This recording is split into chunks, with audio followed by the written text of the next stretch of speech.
آپ رضی اللہ تعالی عنہ یہ درہم وصول کر کے بہت خوش ہوئے۔ حضرت سعد نے سوچا کہ میں 400 درہم حق مہر ادا کر دوں گا اور باقی جو درہم ہے ان کا بازار سے جا کر ضروریات زندگی کا سامان لے آتا ہوں۔ حضرت سعد جو ہی بازار میں داخل ہوئے تو کوئی اعلان کر رہا تھا کہ اے اللہ کے نیک بندو، جہاد کے لیے تیار ہو جاؤ۔ جہاد کے الفاظ سنتے ہی حضرت سعد نے اپنا سب کچھ اللہ تعالیٰ اور اس کے رسول پر قربان کر دیا۔ حضرت سعد نے آسمان کی طرف دیکھتے ہوئے فرمایا، اے دو جہانوں کے مالک، میرا یہ مال میری شادی پر نہیں بلکہ یہ سارا مال اس جگہ پر خرچ ہوگا جہاں میرا رب اور نبی اور سب مسلمان راضی ہو جائیں گے۔ حضرت سعد رضی اللہ تعالی عنہ کے کان میں آواز کا پڑنا ہی تھا کہ آپ رضی اللہ تعالی عنہ نے دنیا کی سب خوشیوں کو بھلا دیا اور یاد رکھا تو بس اللہ اور حضور اکرم کی محبت کو یاد رکھا۔ حضرت سعد رضی اللہ تعالی عنہ کے پاس جو درہم تھے، انہوں نے ان درہم کا ایک گھوڑا، ایک ڈھال اور ایک تلوار خریدی۔ اس وقت جب مسلمان جہاد کے لیے جایا کرتے تھے تو اپنے ساتھ زیادہ سامان نہیں لے کر جایا کرتے تھے۔ حضرت سعد رضی اللہ تعالی عنہ نے اپنے چہرے کو چھپاتے ہوئے اپنے گھوڑے پر سوار ہو گئے۔ حضرت سعد رضی اللہ تعالی عنہ اپنے چہرے کو چھپاتے ہوئے اپنے گھوڑے پر سوار ہو کر نبی اکرم کے لشکر میں داخل ہوئے تو صحابہ کرام نے دیکھا کہ یہ کون سا انسان ہے جو چہرے کو چھپائے ہوئے ہم میں داخل ہو گیا ہے۔ حضرت سعد نے اپنے چہرے کو اس لیے چھپایا ہوا تھا کہ اگر حضور اکرم نے مجھے دیکھ لیا تو مجھے اپنے لشکر میں جانے سے منع کر دیں گے اور ایسا نہ کہیں کہ جاؤ اپنی بیوی کے پاس۔ اس ڈر سے اپنے چہرے کو چھپایا ہوا تھا۔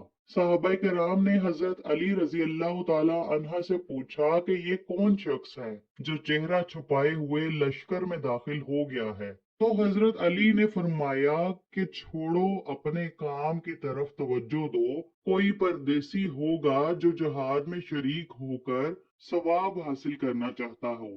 جب لشکر اسلام اور کفار کا لشکر جنگ کے لیے سامنے ہوا تو حضرت سعد بھی لشکر کے ساتھ لڑائی کے لیے تیار ہو گئے۔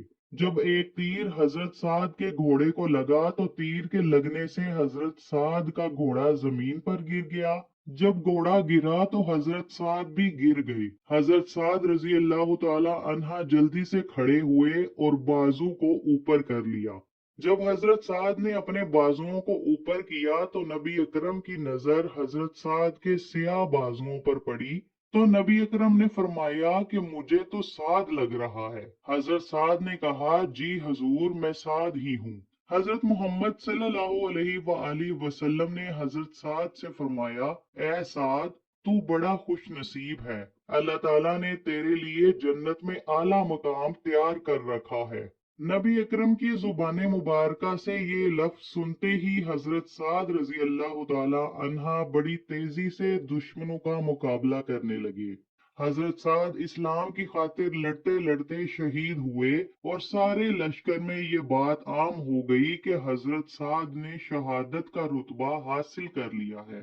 لشکر سے آواز بلند ہوئی کہ حضرت سعد شہید ہو گئے ہیں تو نبی کرم صلی اللہ علیہ وآلہ وسلم فوراً حضرت سعد کے پاس گئے اور حضرت سعد کے سر مبارک کو اپنی گود میں رکھا اور آنکھوں سے آنسو جاری ہو گئے۔ حضور اکرم روتے ہوئے فرما رہے تھے کہ اے سعد، اللہ کے حضور تیرا یہ عمل بہت پسند کیا گیا ہے۔ اللہ اور نبی تیرے اس عمل پر بہت رضامند ہیں۔ اللہ تعالیٰ تجھے جنت میں اعلیٰ مقام سے نوازے گا۔ اللہ اکبر۔ یہ جذبہ ایمانی کہ اپنی شادی کی پہلی رات کو بھی جہاد پر قربان کر دیا اور شہادت نوش فرما لی۔ اللہ کریم ہمیں بھی ایسا ہی جذبہ عطا فرمائے۔ اللہ کے عشق کا جنوں ہے ایمان، عشق ہے اصل عبادت، حیات موت ہے اس پر حرام۔ علم کا مقصد ہے پاکی عقل و خرد، فکر کا مقصد ہے غفت قلب و نگاہ۔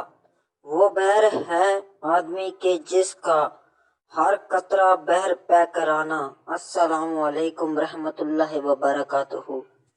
دوستوں میں امید کرتا ہوں کہ آج کی یہ ویڈیو آپ کی انفارمیشن میں اضافے کا باعث بنی ہوگی اور آج کی اس ویڈیو سے آپ کو کچھ نیا سیکھنے کو ملا ہوگا، اور اس طرح کی مزید انفارمیشن ویڈیو حاصل کرنے کے لیے ہمارے چینل کی اسلام ورلڈ کو سبسکرائب کیجیے اور بیل آئیکن کو دبا کر آل پر کلک کیجیے تاکہ ہر ویڈیو کا نوٹیفیکیشن سب سے پہلے آپ کو ملے۔ اور ہماری دعا ہے کہ اللہ تعالیٰ آپ کو ہمیشہ خوش رکھے، آباد رکھے اور ہر طرح کی مشکلات سے نکلنے کا راستہ پیدا کرے، اور اللہ تعالیٰ ہر طرح کی نعمتیں آپ پر نچھاور کرے۔ اللہ تعالیٰ آپ کو ہر طرح کی تنگی تکلیف اور پریشانی اور مصیبت سے بچائے، آمین۔